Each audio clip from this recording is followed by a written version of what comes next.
Thank you. I am two-time Golden Globe winner Jim Carrey. Jim Carrey. That's the name that comes to mind when we mention laughter and excitement. And to be honest, nobody delivers a punchline like him. In fact, for Jim Carrey, a punchline is never just a punchline. It has to be a perfectly timed hit that leaves audiences rolling with laughter. He can play a villain, a sad introvert fellow, a pet detective, or a news reporter turned god.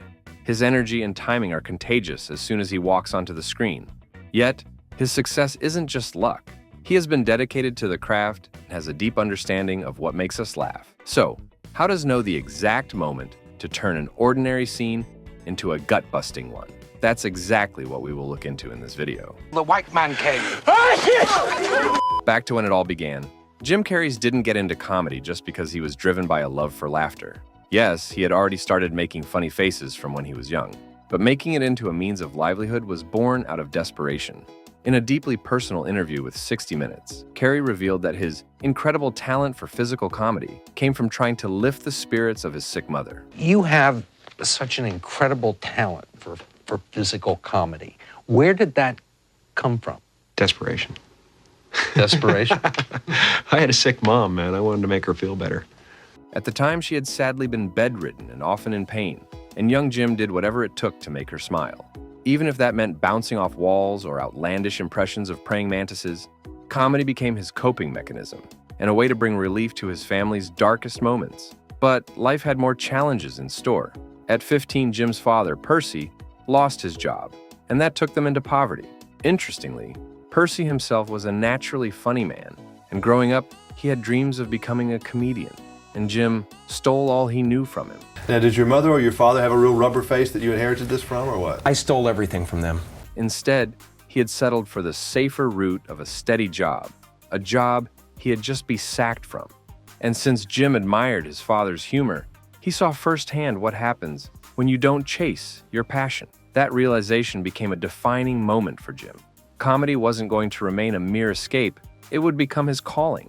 It was these unrealized dreams of his father and his mother's illness that fueled Carrey's relentless drive. If there was one here that truly defined Jim Carrey's comedic career, it was 1994. I mean, he practically owned that year with Ace Ventura, Pet Detective, The Mask, and Dumb and Dumber. In fact, saying he owned the year isn't enough. With each of those movies, it actually proved that Carrey didn't just understand comedy, he had redefined it. Carrey as Ace Ventura is like watching pure comedic energy. Remember the scene where he casually calls his landlord Satan? Ventura. Yes, Satan? It's all in that pause before he says it, the deadpan delivery. It was just, way more than enough to make us laugh and question what he'll do next. And who could forget when he makes that ridiculous slow-mo face saying, "Let's see that in instant replay." Let's see that in an instant replay. He even dusts off a stuffed animal with all the seriousness of a detective at a crime scene, while it's really just a way to show off his absurd dedication to every beat of his character. And the moment he pulls off the face and voice, as he says, Well, I'm not really ready for a relationship, Lois, but thank you for asking. absolute gold. Then he turns back to say, Hey, maybe I'll give you a call sometime. Your number still 911? Oh, righty then. and for the movie In the Mask, Carrey plays Stanley Ipkiss, a down-on-his-luck bank clerk who transforms into a green-faced slapstick superhero with, let's face it, unlimited comedic potential. And Carrey grabs onto that potential with every last contorted expression. Take the scene where he taunts some gangsters saying, Do I feel lucky? before pulling out a cartoonish arsenal of fake weapons. The timing here is priceless. Just as you expect an all-out fight, the guys run away and he pulls the trigger, and bang! Flags pop out instead. It's absurd, but the timing is so perfect, you can't help but laugh at how he turns a tense moment into comedy magic. And throughout, his exaggerated body language and zany facial expressions make this character feel larger than life while staying totally relatable. Carrey's comedic genius continued to shine in Dumb and Dumber. As Lloyd Christmas, Carrey cranks up his comedic timing to an almost surreal level. One of the best examples? The scene where he desperately needs to relieve himself on a road trip and fills bottle after bottle, awkwardly handing them to his buddy. Quick, get me another bottle. Come on, hurry, hurry, hurry, hurry, hurry, hurry. It's the kind of escalating comedy that only works with the perfect pauses and facial expressions, and Carey has them down to a science. Doing something that's never been seen before, whether it's bathroom humor. If you're gonna do bathroom humor, take it to the next level. And let's not forget that priceless look on his face when he sees a bus full of bikini-clad women pull up, completely oblivious to anything but his own excitement. Carey's timing takes what could have been simple slapstick and transforms it into something unforgettable. Moving into Liar Liar, Carey's timing continues to evolve with a layer of desperation comedy. As a lawyer cursed to tell the truth, he tries to lie but ends up shouting ridiculous things with perfect pauses. He had comedic beats that were pure genius. Every struggle, every hesitation, and every manic attempt at lying hits precisely when it should. I'll see you later, dickhead! Carey's timing in Liar Liar allows audiences to feel the building tension, and then he releases it with just the right amount of over-the-top chaos and comedy. And if we go before 1994, we have to mention In Living Color. This is the show that birthed so many comedic superstars and Carey's iconic characters, especially Fire Marshal Bill, where he showed us a true masterclass in physical comedy and timing. Fire Marshal Bill is this guy who tries to teach safety tips, but ends up injuring himself in hilarious ways, thanks to Carey's unhinged, high-energy delivery.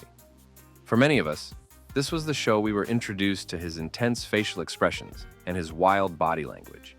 He articulated very line and timed every movement to ramp up the absurdity. And you just happen to be soaking your bunions in a bucket of water. With 3 blockbuster hits in 1 year, Carey created several comedy icons. His physicality, his daring facial expressions, and his perfectly timed pauses made everything feel spontaneous and unforgettable. Fans often say Carey could have even nailed a character like Deadpool. And that's true. If Ryan Reynolds wasn't playing Deadpool, then I can't imagine a more perfect replacement than Carey. It's that exact same boundary-pushing, uninhibited style that makes his comedic timing so unique, as if he's constantly asking, how far can I take this? And then he takes it just a little bit further. I'd argue that Jim Carrey's mastery of comedic timing is a combination of instinct, physical prowess, and the courage to push boundaries. Check out many of his interviews, and he's always affirmed that a huge part of his comedy is rooted in spontaneity, with every wild expression and absurd gesture springing from improvisation. Well, look who decided to show. He's known for going off script, infusing scenes with humor so natural, it feels unscripted, like in Dumb and Dumber. Hey, guys. Oh, big gulps, huh? All right. Well, see you later. Where his reactions to Lloyd's outrageous situations become iconic moments of absurdity. But Carey's timing goes beyond laughs. It adds depth. In Sonic the Hedgehog, he combines action with comedy as Dr. Robotnik, delivering deadpan humor with just the right dose of chaos, creating a villain who's as funny as he is menacing. His satire, often exaggerated, still brings a level of nuance that grounds his characters, making them feel bizarrely relatable. Even in his dramatic roles, Carey's timing is impeccable. Even in serious roles like The Truman Show, his timing brings out subtleties in character development. He had several pauses, subtle expressions, and hesitation that perfectly capture the bewildered innocence of Truman's character. And in other movies like Eternal Sunshine of the Spotless Mind, he tried to convey comedy through restraint in a way that really adds emotional layers. It showed Carey's sense of timing as not just being for laughs, but also as a storytelling tool. He was always modulating his delivery and using that to build complex characters who can make you laugh and feel deeply. In essence, he's the definition of an action who has range. Jim Carrey is already a true comedic legend. He's inspired a whole generation, from Will Ferrell to Steve Carell, with his fearless, boundary-breaking humor that's full of heart. And the next time you watch his best scenes, you'll see how every beat, every pause, and every wild expression comes together in ways that only he can pull off. But there's another side to him too. Even though he's one of the funniest people alive, Carey has fought his own battles with depression. He's opened up about taking Prozac and learning how to face his struggles. He was basically giving joy to the world while fighting to find his own. So, take a moment to go back and watch some of Carrey's best moments. And keep an eye on that perfect timing. And hey, let us know your favorite Carrey scenes in the comments. Don't forget to hit subscribe for more.